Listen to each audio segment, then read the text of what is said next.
Yes, it'll be a little bit. Thank you, Ted. And just to let everybody know, it wasn't really 5 years ago. It was more like almost 12. It's been a long time. But time goes by fast these days. And this is an incredible opportunity for me to be here back in Pasadena, where my home was here in California. And I owe this privilege to Annie Basile, the owner of Cast Locations, and she keeps telling me to stop thanking her, but I really can't stop thanking this woman because she has stepped forward and supported this whole issue in such an incredible, heartfelt way of taking care of the details and being there emotionally for not only myself, but all the people, all the other victims and survivors who have come forward and are joining now in a way that hasn't happened in a very long time. And so, Annie, I would just like to thank you. And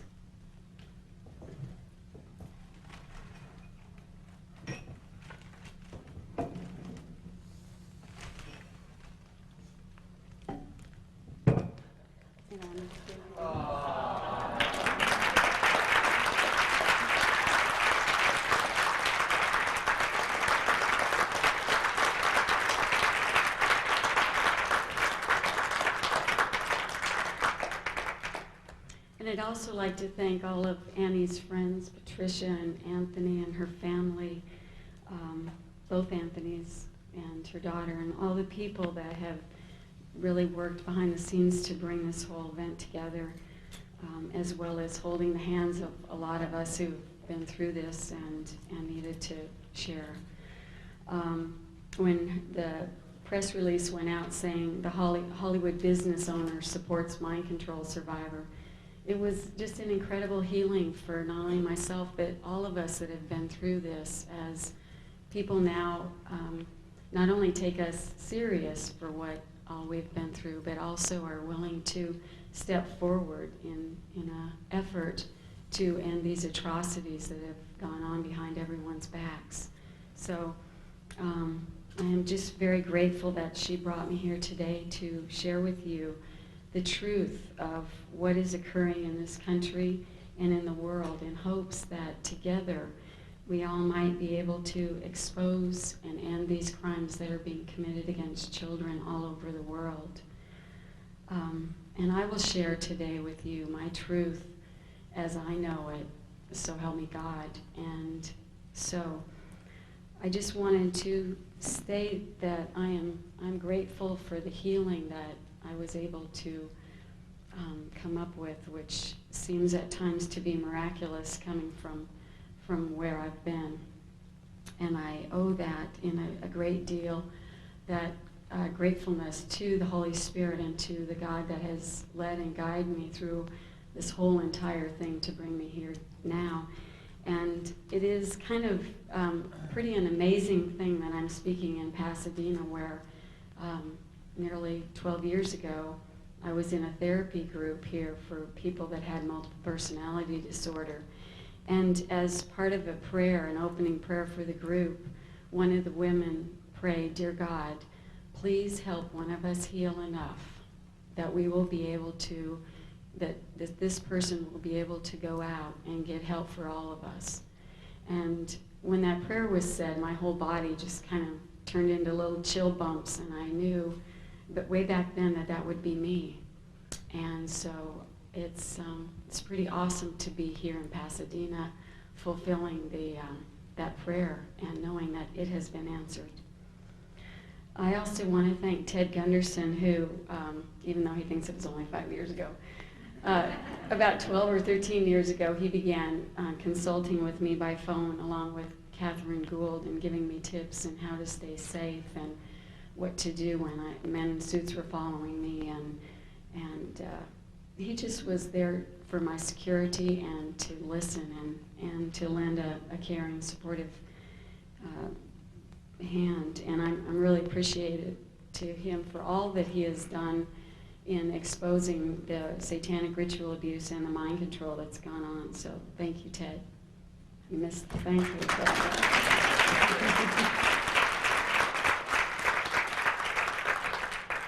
And I'd also like to thank the LA Women's Commission Task Force on Ritual Abuse that's still in operation today. That were, when I was living here in California, I was a member, as was Ted, and together we worked to strategize on how to, first of all, be able to identify what the problems were of all these people, children, women, and men coming up with all these memories, and then what to do about it. So I'd just like to say that that organization is still in operation today, and there's still a core group of dedicated people working with that. Should you want some further information, there's a booklet up at the table.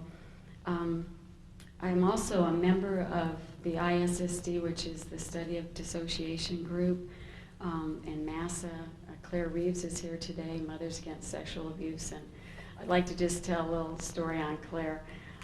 The first time I met Claire was, I don't know, how long ago was that? Probably about 8 years. Anyway, it was one of her debuts for her organization. She was speaking, and during the break I took her aside and started downloading all this government information of all the stuff that I'd been involved with the presidents and Henry Kissinger and Bob Hope. And she was smoking a cigarette, and she was so nervous that she picked up another one, and she was smoking 2 cigarettes at once. So the stress has definitely been there, and Claire Reeves has been a person who has stayed in the battle, and so I just want to thank her and to acknowledge all of the wonderful work that she's doing. I'd also like to thank Brian Devereaux and Arizona Wilder, who are now really coming together to support survivors and to, as Brian is so adeptly informed about a lot of the mind control history and how a lot of this Illuminati and New World Order agenda has begun in Arizona, who is really standing forward and speaking out about what she knows and what she saw at the top. It's going to take all of us speaking together as our little pieces of what we were involved with all fit together to really actually make the bigger picture of what has been hidden from society all these years. So I just want to thank Arizona and Brian. And I'd like to thank Lynn Ma Sharman, who started it's an advocacy committee for mind control survivors called AICS Mind Control. And Patty Wren is here today as the United States representative of that organization, and I feel honored to be able to be the spokesperson for this group of dedicated women who have really documented, compiled survivor data in ways that has allowed for the research to continue and for us to be able to identify the programmers and the programming sites and the places that are most heavily involved. And so there's information up at the table about AICS Mind Control, and I would urge you all to pick up a flyer. And there's also a booklet that's pretty awesome that has a lot of the pictures of programmers that have been identified. It's right here on the table, so you might want to look at that at the break. It's pretty revealing. And I would like to thank all of the people who have gone before. Many of the survivors that I was in group with are no longer living. The stress or whatever happened, many of them didn't make it. And a lot of the people that in the earlier days, it was quite a danger to be speaking out. In today's world, there are more people who have come out and talked about this, and so the danger and the risk to all of us is much less. I used to have men following me in cars with guns, and all kinds of hideous things were happening. And I won't say that that's all stopped, but I'll say it's certainly got a lot better as we all speak out. And I would like to dedicate my presentation today to my daughter Kelly, who is 21 years old, and due to the intergenerational nature of the Mind Control Project, Kelly was born into a family where she continued to be abused just like I was. And so right now, Kelly is in a mental hospital. And so I would just ask all of you to please keep her in your prayers, and to know that we have certainly not educated the psychiatric community or people in the hospitals or the prison systems enough, and that there are so many people who are never going to get free or be able to recover unless this information is taken out and people begin to be educated about what this all means.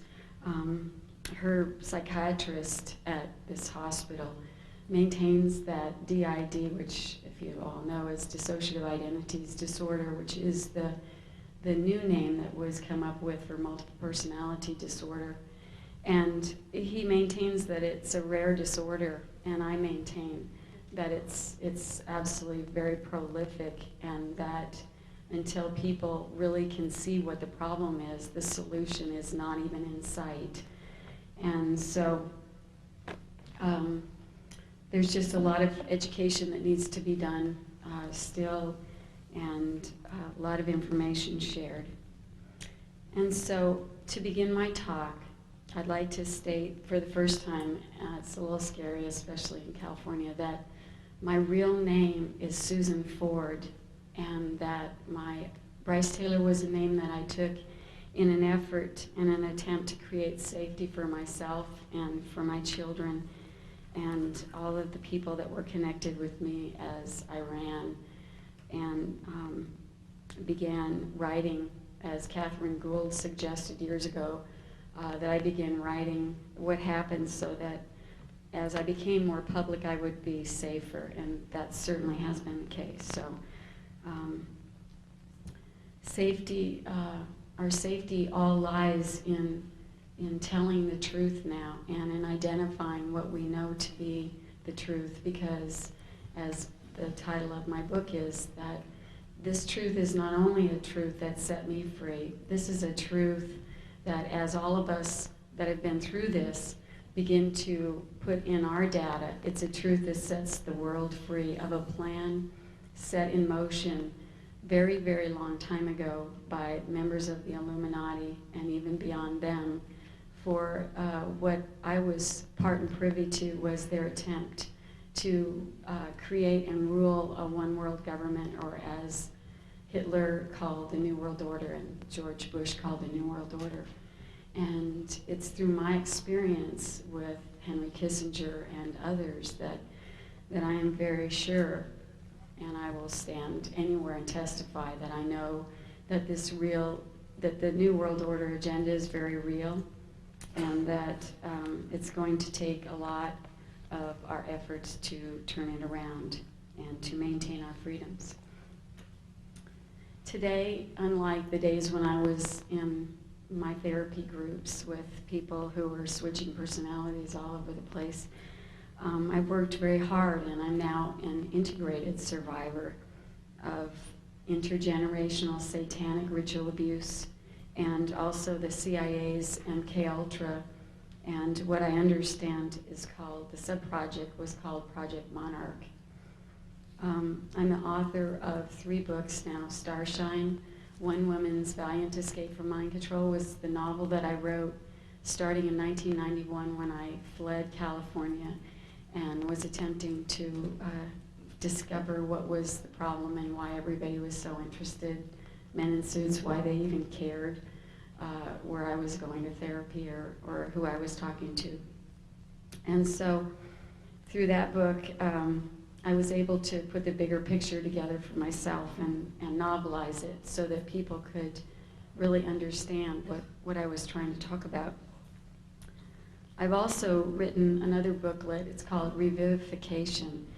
And Charles Whitfield said to me one day, he said, one day you're going to regret that you named it that name. And sometimes I am, because it's kind of a big word and it's hard to say, but it has a really great meaning. And if you want to look at that book, it's on the table. But it's a recovery, gentle alternative recovery book for people that have been through trauma. So it's a good way to recover memory and to be able to deal with all of that as it comes up.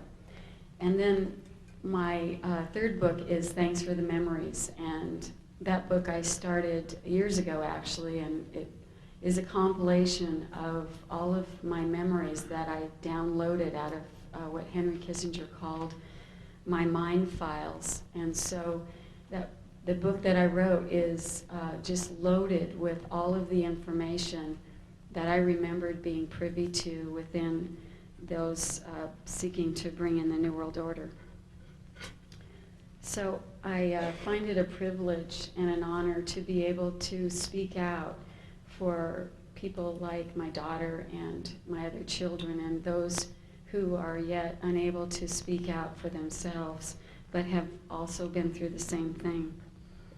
Normally the groups that I speak to are mental health professionals, and so we're kind of on the same page, and I really know exactly what they're going to need to hear in order to help the victims and survivors that they're working with. But I know that we have a wide and varied audience here, and it's really very exciting to know that what I always call so-called normal people, like, I get, Annie, you're normal, that people that are not been through this are normal, and so it's really exciting to have normal people pay attention and want to know.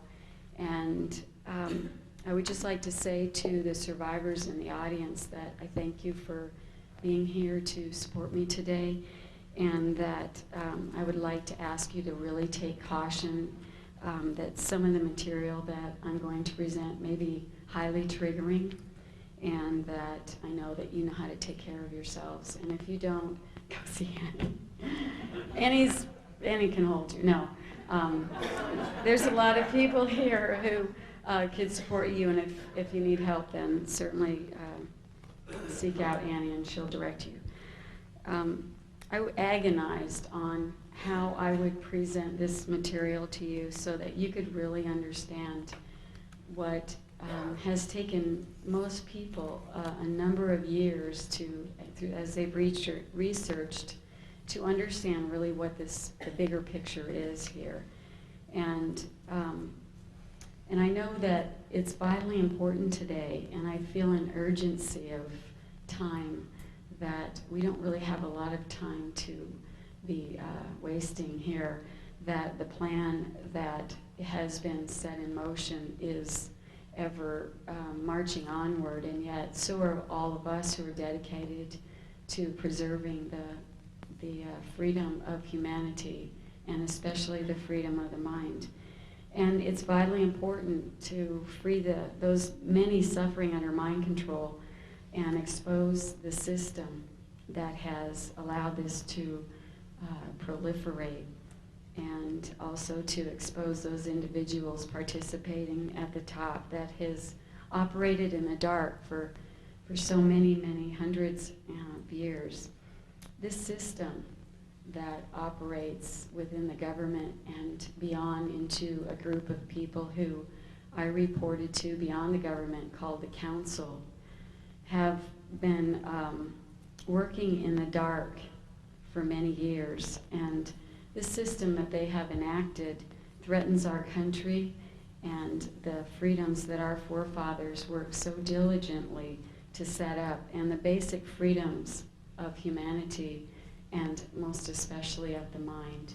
And we're at a new crossroads where we're able to finally understand more about the mind. And as we do that, then we will certainly be able to understand how this has all happened, and we will be able to take the technology that was used to harm, and we can use it to heal. And that is my hope for the future. At the conclusion of the writing of the Constitution, Benjamin Franklin was asked, "What have you wrought?" And he answered, "A republic if you can keep it." He also explained that it would require full use of our spiritual natures and our values in order to keep our country on track. And that was why our forefathers founded the nation as one nation under God. And I know today that many, many people know, they feel that something is vitally wrong. Even the children know that something is really wrong, but most people haven't been able to figure out what. And I think the reason for that will become very apparent to you this evening as I share what has happened in my life and in the lives of my family with you. The bigger picture that I gleaned from years of untangling this web of programming that was was put in intentionally to attempt to hide my use, my covert secret use within the government as this tool of the New World Order, kept me endlessly for years doing artwork and journaling the details of the lengthy and often very prevalent and seemed like it was intruding on every moment of my life, flashbacks and abreactions of what had happened. And those things came back, all of the events came back in full sensory magnitude of feeling everything in my body, smelling the smells, being able to hear what happened, and oftentimes I would have visuals and be able to actually see what happened, who was involved. And so what happened was that this programming that National Security Agency guaranteed that I would never be able to remember or tell failed. That's the good news. That's the really good news, because as we all tell, you all, and I'm starting to sound Southern now because I live in the South, but everybody is going to be able to know what they need to do to end and stop this. So it's actually in some ways a gift that all of us that have been through this are able to wake up and tell our very personal and private experiences with world leaders and with people that are affluential and who've had people fooled about who they really are. It's through my personal experiences with Henry Kissinger and Bob Hope, who was my owner, that I am very aware that not only our country, but that our world is way off course, and that in essence is in not only humanity, but also the planet is in very serious jeopardy. And for things that we value, I've found that it's going to take our care and attention in order to be able to bring us back into the right alignment. In the next hour, I'm going to share with you many of the top secret and many of the still classified projects that were hidden and tucked neatly away from public scrutiny by so-called national security and within my own mind in these so-called mind files. And these events that I witnessed are contributing to the loss of freedoms of our country and of the citizens of the United States and the world. And they allow for the intentional torture of children to be used as a non-paid slave labor force. And this isn't just a handful of children from California or from Nebraska. These are people all over the world, and I personally interact with many of them and hear their testimonies and what's happened to them. And there is no doubt in my mind that this is a very large plan. Their plan is for the mind control slaves to continue to serve the elite, and everyone except these self-appointed elite will begin to live as worker bees. So basically, as we enter the new millennium, a lot of us that were and are under mind control will continue to do their jobs to serve these elite people.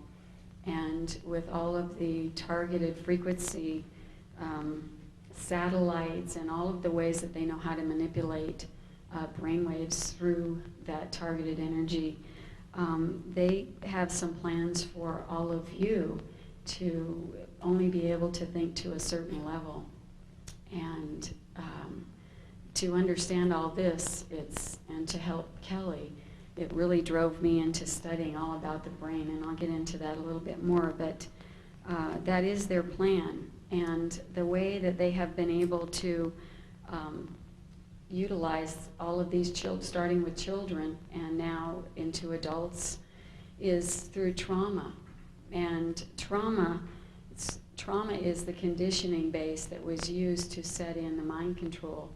And the trauma done very early on is something that actually splits and shatters the psyche of a small child who is unable to withstand that much torture or trauma at a satanic ritual or through sexual abuse in family or whatever the list of all the different traumas. What happens is that when that happens, the mind splits into different segments, and it's sort of understanding all of this really demystifies all of the sensationalism that has been publicly portrayed about multiple personality disorder.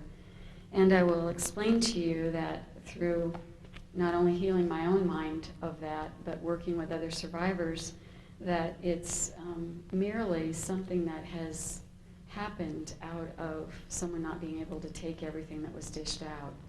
And so it's like the mind erects amnesic barriers around information and different scenarios so that as a protection, when that thing happens again, that event, then the person will kind of go down that path in their mind. And the programmers knew all about this. This was not some happenstance programming that just was done in some kind of an experiment, although the experiments were ongoing. And as many of you already know, and those of you that don't know, during Nazi Germany, during the war, when all these people were in the concentration camps, we had people like Joseph Mengele, and many of the Nazi doctors and scientists were actually doing mind experiments and brain experiments on people in the concentration camps. And all it took for me was to go to the Holocaust Museum in DC and look at the pictures, and I knew that that was true as I watched the people being experimented on with all this brain research that they were doing. And the information that these Nazi doctors gleaned in the concentration camps was what has been the foundation for what they're doing here today in our country. And for you to understand how that has all happened, our government, actually the CIA, flew a lot of these doctors, the perpetrators, after the Nuremberg trials. Instead of being prosecuted, they were given immunization from prosecution. And our CIA actually flew these Nazi doctors to our country and gave them immunity and set them up with research grants and all sorts of mega funding in our universities and military bases. And they continued not only their further research on the mind, but they also continued their expertise on programming people within the military, within NASA, people that are out of the private sector like myself, where I was certainly not part of the military or any intelligence group, but because of the intergenerational nature of the group of people that they needed the population to use, I believe that I was selected. And so we have now civilians being taken without their knowledge and awareness, not only to major universities, but also to military bases around the country and the world, where they are put under mind control with very sophisticated technology that I will get into more later. So, I'm sure you're asking, how did I wake up? How did I know about this? And I began to wake up in 1985. Up until that time, I thought that I had an incredible family. I thought I had the best family in the world. Certainly we had just about everything that I needed. And then when I married, I had a wonderful husband and beautiful children and anything money could buy. I lived in a beautiful neighborhood in Agora Hills, and which was located just a block from Bob Hope's ranch. As we were strategically located, but during all this time I thought I had a very perfect life, and I had no idea I'd ever been abused. And to let you know how it feels to be under mind control and hear about ritual abuse and mind control, I can share my experience where I was attending Pepperdine University working on my degree in psychology, and I attended an international psych conference where Catherine Gould, who, as many of you know, is a therapist who's worked with ritual abuse, DID patients for a very long time. And I went to one of her lectures, and I sat in a room, and I was just puzzled of why people would do this. Why would people be hurting their own children, and why would all the prominent people in the communities be involved, and what is all this horror? And I remember walking out of her workshop thinking, boy, I sure hope I don't get any cases like that when I'm a therapist. And that was the end of it for about 3 years. I actually even joined the LA Women's Task Force and attended meetings under total mind control where I didn't know, but I was reporting back to the good doctors everything that I was learning what was happening. But anyway, so that's how it felt. I had no idea.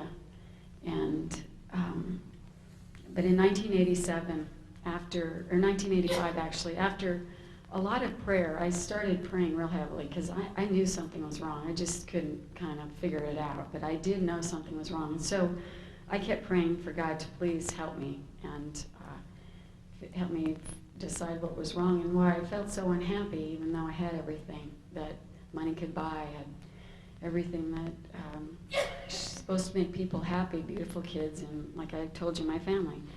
And but the answer to that prayer came in the form of a kind of a massive wake-up call, and my head went through the windshield of the automobile there on Chesborough Road in Agora Hills. And what happened was that accident really kind of took me out of my motherly role and all my duties that I had. And I really had to take time to recuperate, and I had a lot of massage therapy. And what began to emerge were memories of being sexually abused. And then came memories of ritual abuse. And at that time, I was in school at a college called Ryokon, and I was working towards my master's degree to be a clinical psychologist. And I still had no idea really what this all meant, but all I knew was that my memories now began flooding in to the extent that it was either continue on with school and put my past behind me like everybody kept telling me, just let the past go, just live in the present, or enter therapy full time. And so I entered what I now understand was the true master's program, which was a personal journey of believing and understanding and exploring my own inner space and really going within. I learned to meditate. I began not only doing yoga but teaching yoga, and I was in therapy increasing amounts of time as I was having a really hard time dealing with what all this was. And as I would begin remembering, I would have my suicide programs would kick in, and I would call my therapist, both of them, endlessly telling them I had to kill myself, and I wanted to jump out of buildings, hotels, jump out of the windows. And when the memories began really threatening and emerging even more, I would cut and burn my arms in an attempt that I would do what my programming was commanding. And it was an attempt, a very sophisticated attempt, to take my attention away from what was really coming up in the form of national security memories, And certainly by cutting myself, that would make me have to focus on something else. But I'm sure that the reason that Henry Kissinger and others picked me was not because I was stupid. And although in those days I felt, as they had created, I felt really ugly and I felt stupid. But I was able to figure out pretty quickly that this was programming and this was something that I needed to figure out how to get around. And so as I began working in therapy with all of the ritual abuse, the systematic abuse that happens to children, the endless tortures that kids report all over the country, that I don't think I need to go into all the gory details, but it all happened to me too. And why people, sane adults, would think that little children all over the world would be making up these kind of realities is something that I still have a really hard time understanding. And I know how painful it has been for me over the years to report what has happened and had people either turn away out of horror and disbelief or out of fear for themselves and their own lives. And I can only imagine what it must feel like to a little child to be telling what's happened and have no one believe them. And so I'm here today as an advocate for the children who have been through this. And I will tell you that the satanic ritual abuse is not some religious fanatics that are going off the deep end. It's very systematically and intentionally done as trauma conditioning to shatter the base personality so that very sophisticated equipment and programming can be laid in over that so that a person, a child, can be put under total and complete mind control and be totally unaware of what their own reality is. So as I was in therapy uncovering all of this, I journaled everything and I wrote and did artwork, and I began remembering abuse by my family, by my mother and father, who tortured me and delivered me to military bases and to all sorts of places for my programming. And it wasn't until I had the memories, the most painful memories that I had were some of the last ones I had were of the ways that I also was used to torture and program, deliver my children also to military bases and places where they would also be programmed. So this system needs to be understood, how it happens and why people have been involved and why they might not even know that it has happened to them. But when I started realizing that my ex-husband and I had both participated in even my own children's abuse, I began to have some compassion and understanding for my parents and for people like even the Buckies in the McMartin preschool, because perhaps, given the reality of understanding how this system works, perhaps they also are or were unrecovered victims who themselves may not have even remembered what they were involved with. That's the intentional way this was all set up. So as we're able to really come to a higher level of understanding how this system works, we're going to be able to bring the kids and the adults suffering still, bring them recovery and tools for helping. I was taken to U.S. military bases as a very small little girl where I was programmed, and I met for the first time one of my father's uncles in Long Beach, and his name was Charles Lilly Horn. And I believe it's because of my family affiliation with this man who was the owner of Federal Cartridge Company, which was a munitions manufacturer. and also the Olin Corporation, which later I believe even went on to fund some of the research used on the mind control, that I became involved in this. And so I also had my grandfather, who was mayor in Correctionville, Iowa, and was held different political positions over the years. And so through the intergenerational structure, I was actually taken back to Iowa, and I was involved in satanic rituals there at the hands of my father and my grandfather. So I was able then to understand that this was intergenerational. This is how this works. So a lot of the projects that are now housed and are still ongoing are in the military bases.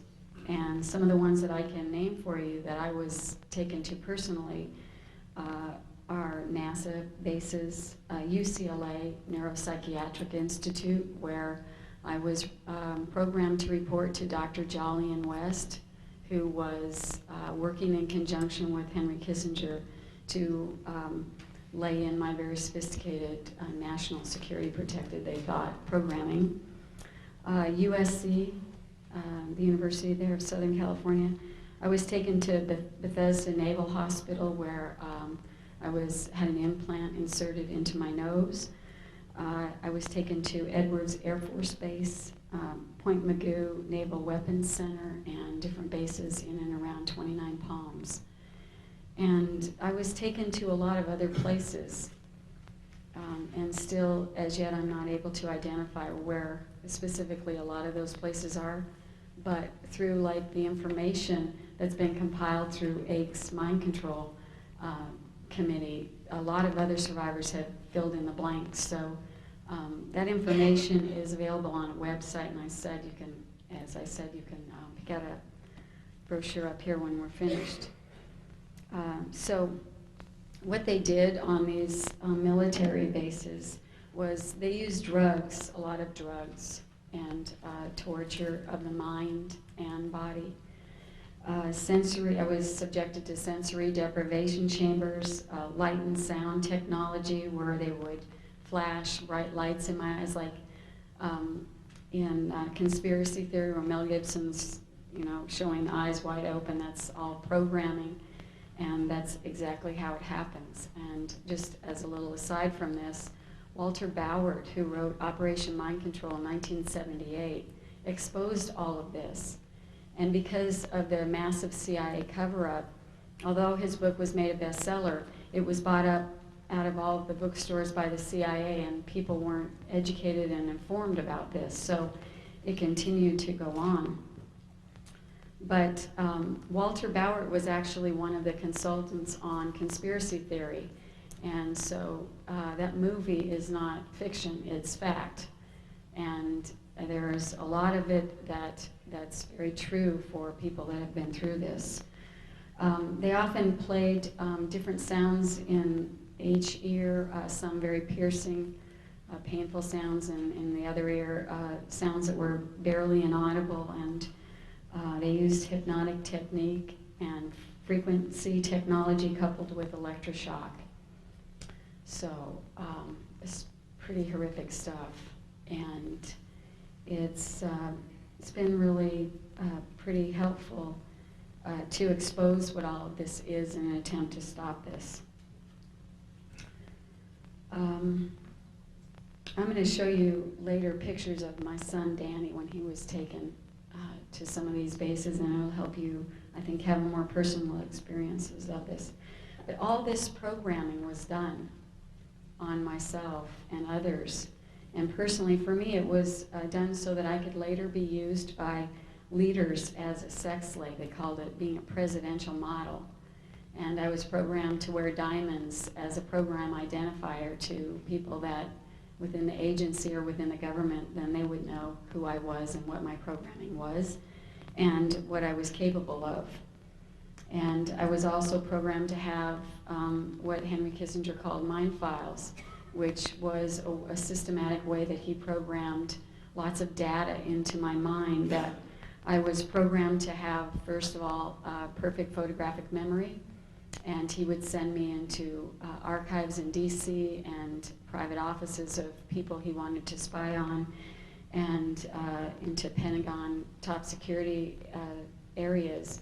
And he would tell me then with instructions to go in and open certain file drawers and photograph the information in my mind, and then I would report back to Henry, and any information that he would need then would be very accessible to him at a moment's notice. Other slaves have been used as assassins.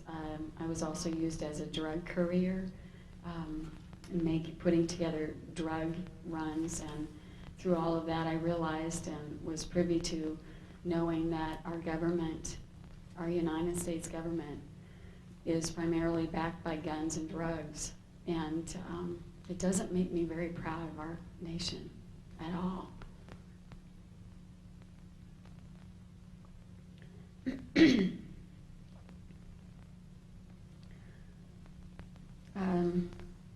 So anyway, Henry also programmed me to have a section in my mind files that was a postal system for the elite.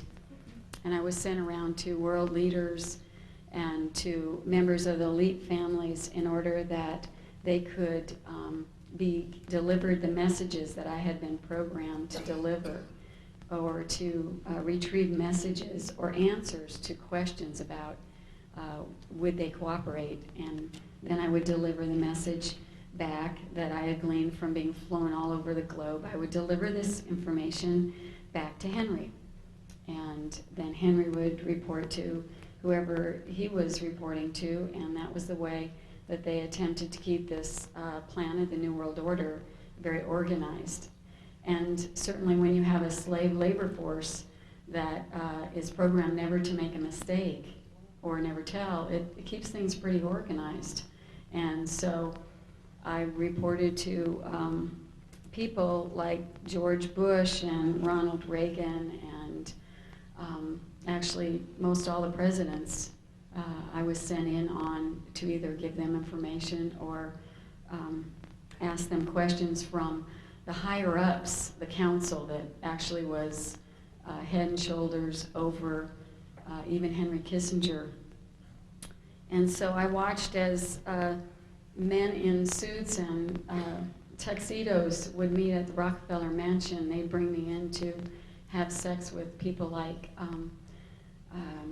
Prince Philip or Prince Charles or someone in the Kennedy family or whatever. And after these parties at the Rockefellers, what they would do is a select group of men would meet in back rooms, and they would send me in to record all the information so I could report it to whoever needed the information. And it was a process of downloading all of this information that I realized that all of the wars that have been fought and a lot of the horrors that have happened to people on this planet were not accidents, including like the stock market crash, that they were all planned intentionally. And people like my grandfather, who was a multimillionaire, was privy of when the stock market was going to be crashed, so he could take all of his money out and reinvest it at very low prices. And so I watched from the inside to see that things are not as they have been publicly portrayed by the media, and that there is a media agenda, that people like Henry Kissinger and others met and decided what was the strategy going to be that they were going to then tell the media for them to report to the world. And so I watched as I saw all of this going on, and I had kind of a broader spectrum of reality than all of you, although it has taken me time to kind of catch up on what the world thought was reality, because I wasn't allowed to really know what that was.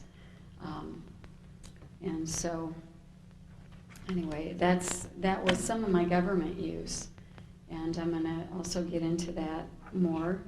But I also wanted to highlight the fact that as a child, I was also used in massive amounts of child pornography and prostitution. And that was carried on often in church basements where I attended the Woodland Hills Presbyterian Church and also St. Mel's Catholic churches. And through either those churches or people that were part of the inner circle of the satanic members of those churches, I was abused and then taken often like to where everyone thought I was going to choir practice, and I would be excused from school and be taken to the choir director's home across the street, and we would all have our little choir robes on and be singing, very angelically until the men arrived with the equipment.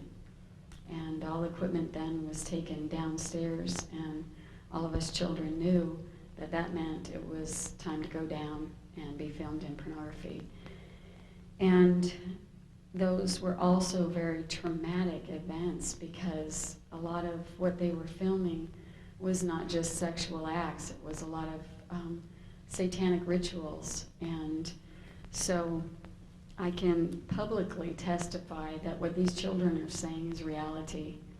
And I can also say that I was used even as a child on Ventura Boulevard near the Corbin Bowl to coerce children that were my age into black sedans where the men had TVs and candy and all kinds of things that I was told to lure children into the cars, and they would happen to be shopping with their mom, walking along the boulevard there, and then I would say something like, would you like some candy? And there's a TV in the back of this car, do you want to come and see it?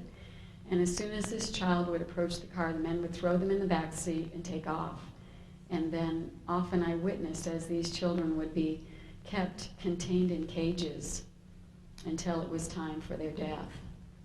And that death was often brought about by through being filmed in pornography and then used in snuff films.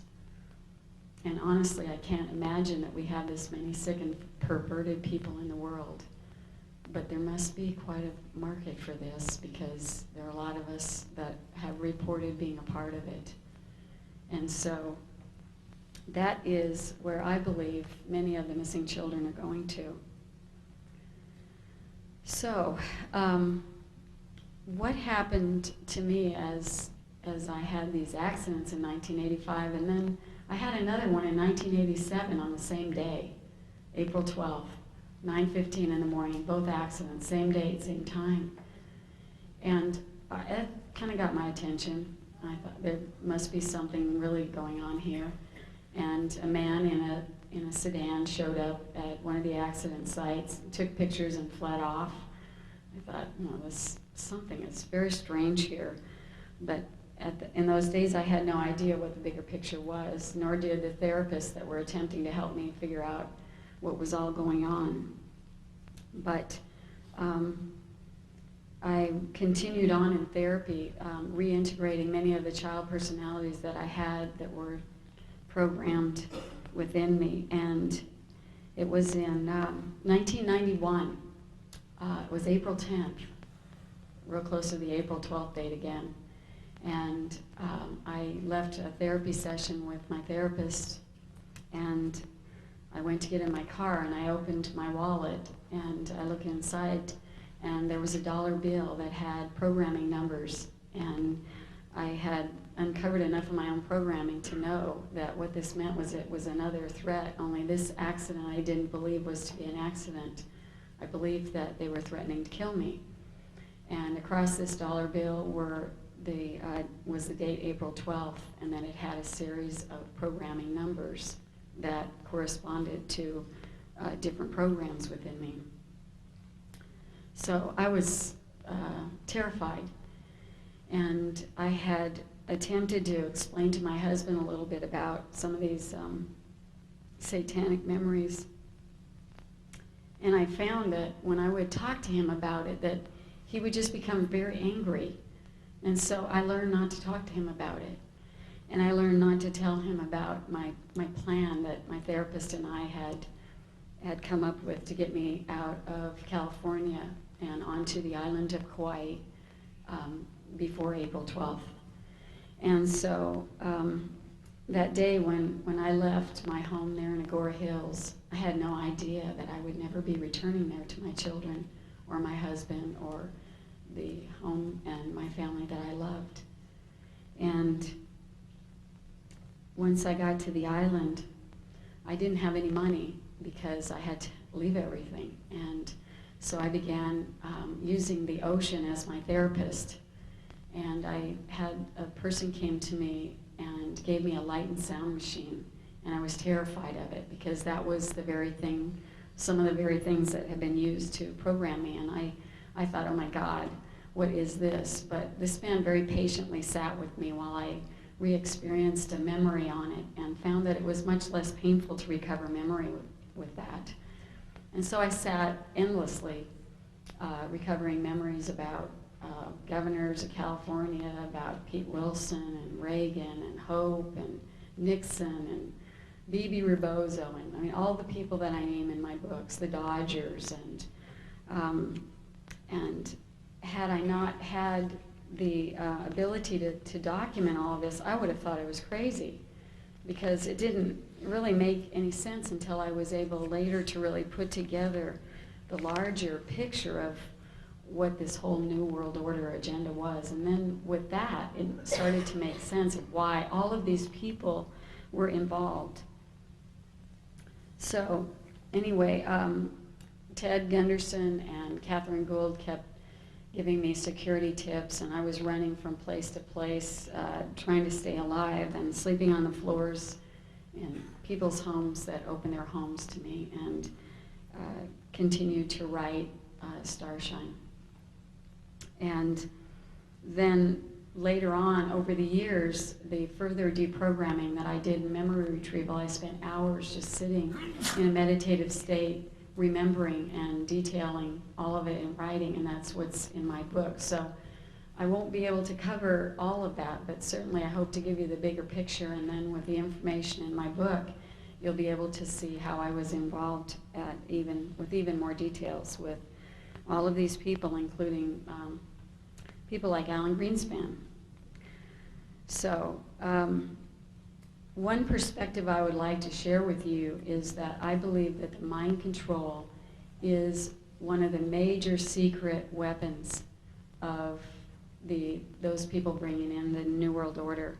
And as we're able to understand how this works, that's how we're able to go into these places where this stuff is still happening and demand information and demand that it be stopped, and identify the people that are still, whether they're under mind control themselves or just disconnected left brain scientists. Whatever it is, it needs to stop, and it's definitely going to take all of us to do this. How are we doing on time?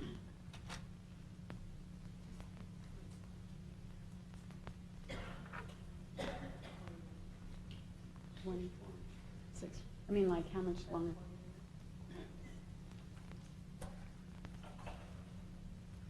Okay, I wanted to explain a little bit of the mind control enhancements that I had.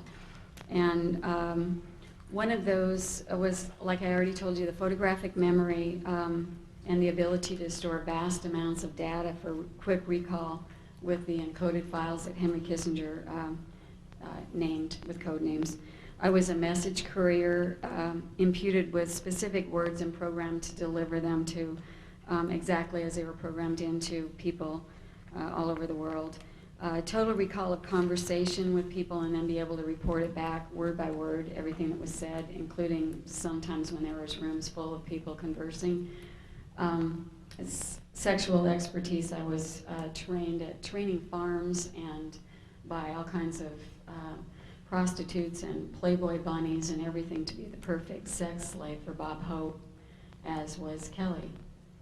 And that sexual stuff is something that you can read about in my book. I talk about sexual encounters with all the presidents and world leaders, but for you to really understand that Henry Kissinger and others, they knew exactly what these sexual encounters were doing, that they were actually setting up a different brain function, and that once after sex, that when this information was then given to somebody, that then they would be receiving it in a different brain state and it would carry more importance. So it wasn't like some stupid little thing they were doing, although I found that most men were very easy to sexually manipulate, and then often they were then through the coercion that happened through myself and others, if they weren't already involved in the New World Order agenda, they were after that.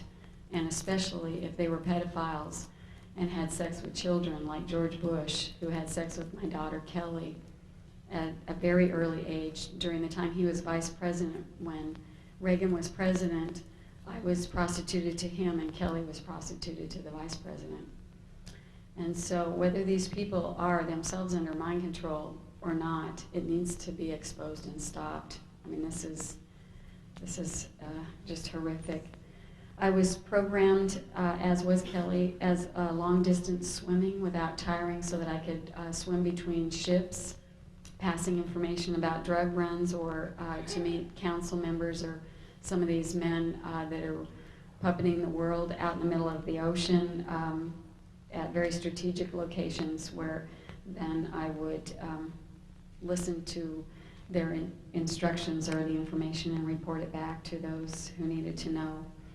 I was involved in a lot of parapsychology and psychic research and remote viewing and telepathic communication studies and experiments. And although the government often makes fun of psychic ability, believe me, way back when, years ago, they were using all of this psychic technology with all of us, remote viewing and asking us, what are they doing in this country? What is this person doing?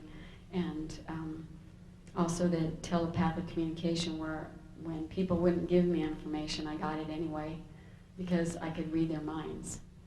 And so a lot of this is technology that all slaves have, and these programming things can be put in place with all of the methods that I told you about before. So Bob Hope would have parties, and they would bring in lots of sex slaves, and they would keep people like my children in back rooms for people that Henry called people with alternate sexual preference. And what this means is that they were pedophiles. And so whatever it was they wanted, if it was sex with kids, if it was drugs, alcohol, whatever it was, these people were brought into Bob's parties, and they had already carefully researched, Bob and Henry, everything that they would need to know about different people that they then invited to the parties in order to enlist them further in the New World Order agenda. So I was a part of, at those parties, compromising, manipulating, and targeting people as I was programmed. Politicians, presidents, entertainers, judges, foreign ambassadors, leaders all over, just through the sex and through all the different things that I was programmed to do with them.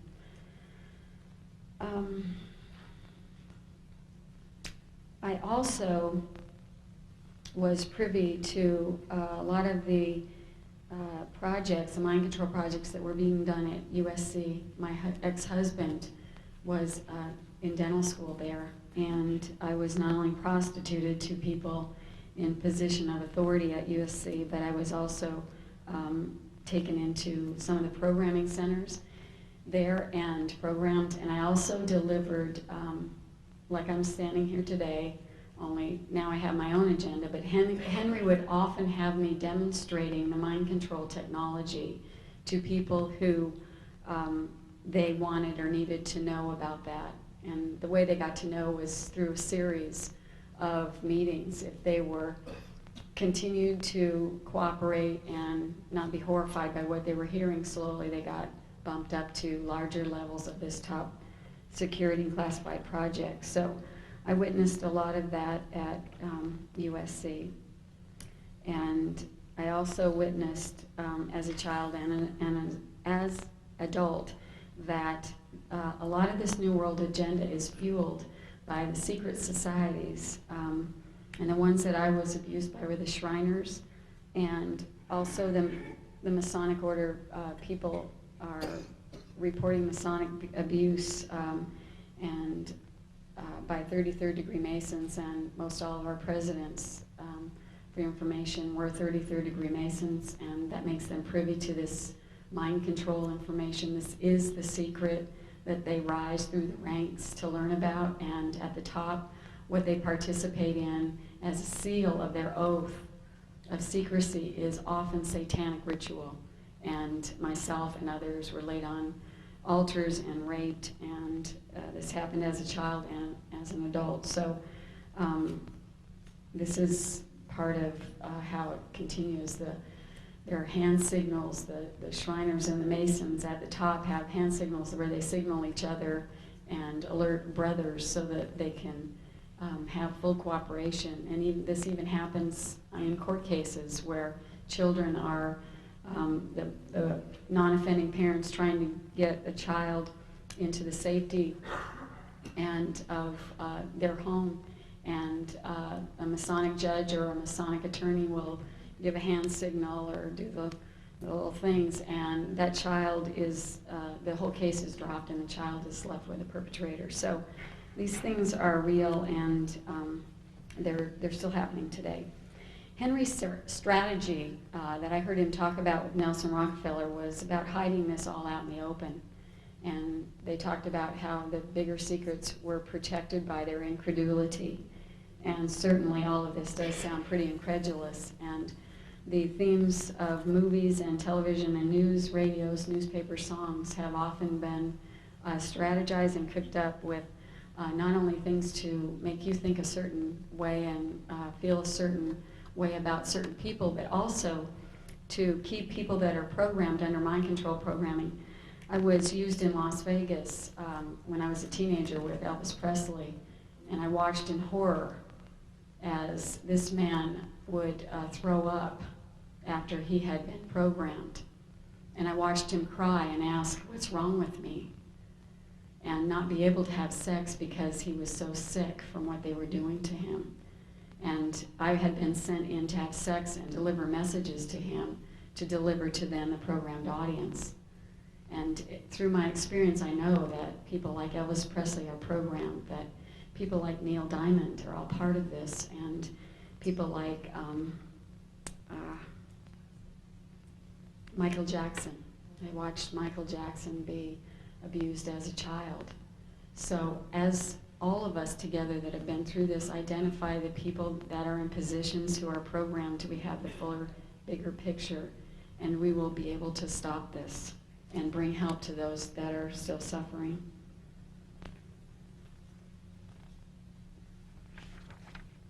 I talked a little bit about being used with Alan Greenspan and the Federal Reserve, and Henry sent me in. They had a very large organized strategy using a lot of the Federal Reserve banks to launder drug money into, and I would be sent to different corporate heads or different people that were part of this with different banking account numbers or where they were to send the money. And then Alan Greenspan would actually raise the Fed in different areas where drugs weren't coming through, so that when they were coming through and all this money would come through, it wouldn't look very suspicious. It would just all look very balanced. So these people knew exactly what they were doing, and I personally don't believe Y2K is an accident. I heard Alan Greenspan say that it was just some mix up with these digits, and you've got to know that somebody that deals with money like Alan Greenspan didn't make any kind of mistake. This is very strategically planned. I witnessed people in corporations being all part of this, and people in the media, and I watched how if they didn't already own the people they needed, they bought them, and that was through all these different ways of coercion. And they had very sophisticated programming themes, and one of their larger mistakes was to use universal programming themes, so that a lot of the survivors that are waking up are all talking about themes like the Wizard of Oz and Over the Rainbow and dolphins and whales and hearts and roses and monarch butterflies and just one after the agendas are in the book, and if you know what they are, you'll know a lot of how it works, and you'll be able to see it in the media. You'll be able to see the themes when they talk about over the rainbow. You'll know that a lot of us were programmed not to remember what happened over the rainbow. What happened over the rainbow was all the government stuff that was then hidden as they attempted to confuse fact with fantasy and keep all of this totally and completely hidden. Let's go with the slides or the overheads, and then I'll tell you a little bit more. This was a picture of myself taken when Henry Kissinger started calling me by phone. He told me to meet him by the corner at 7 o'clock at night, and I knew even at this young age that meant to meet him at the corner, in the kitchen corner, and to pick up the phone, and he would practice seeing if it worked, if the programming worked, or give me messages, and then he would tell me not to tell my mom, so, or he'd tell me she was stupid. So when my mom would say, "Who called?" I had already switched back into another personality, and I had no idea that anybody had called, no one, and that was it. So this is how young he started with my mind files, and it's very documented in my book, so it's in much more detail. Okay.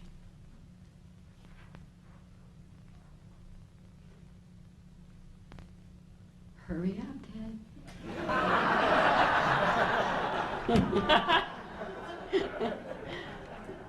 The picture on the left is a picture of my mother and father, and on the right is a picture with my brothers when we lived on Astronic Drive in Woodland Hills. And then the picture on the bottom was myself with one of my dolls that my dad used a lot of my dolls to program in different identities. Okay, next. These were pictures taken at different times. The picture at the top was taken during the time I was being prostituted to LBJ. And then down at the bottom left was my high school picture during the time I was working heavily with Kissinger and with Nixon. And also the one on the right was a lot of government, a lot of foreign policy within the White House. Okay. This was some artwork I did when I started identifying the mind files and the information that I had. And I wrote all these little, it looks like little chains around all of these top secret mind files, because these were all the programs. And I can't see it very well to identify it all, but it was like a program to have a migraine headache, program to fall asleep if I began remembering, programs to become confused if I began remembering anything, programs to recall an 800 number and report on myself that I'm remembering something and I'm at this and such location, and so then they would reorient me back to UCLA Neuropsych Institute to come back in for some reprogramming. Or then on the outer layers are all the family, the satanic cults that keep everybody in line within communities, where a lot of the professionals themselves are either under mind control or are participating at this, keeping everybody under control. So there's webs within communities where people are all under mind control.